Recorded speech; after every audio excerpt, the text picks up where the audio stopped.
गुफा की दीवारों पर जली हुई मशालें धीरे धीरे बुझ रही थीं। अनागत अब तक 5 प्रश्नों की कठिन परीक्षा में सफलता प्राप्त कर चुका था। हर उत्तर ने उसे स्वयं के भीतर गहरे उतरने को मजबूर किया था। परंतु अब उसके सामने थी आखिरी और सबसे कठिन परीक्षा, माया का मोह। गुफा की सबसे गहराई में प्रवेश करते ही एक चमकती हुई आकृति उसके सामने प्रकट हुई। वह कोई साधारण आकृति नहीं थी, वह स्वयं माया थी।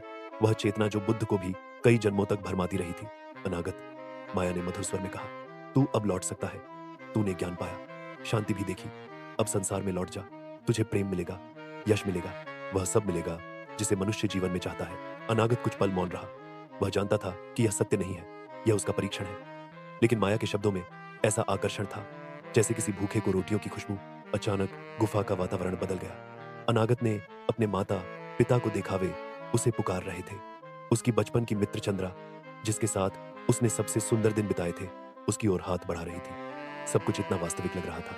क्या तू इन सबसे मोह मोड़ पाएगा? माया ने धीरे से पूछा। तू जीवन से भाग रहा है अनागत, बुद्ध बनने का भ्रम मत पाल। अनागत की आंखों से आंसू गिरने लगे। यह मोह था, मोह जिसे बुद्ध ने दुख का मूल कहा था।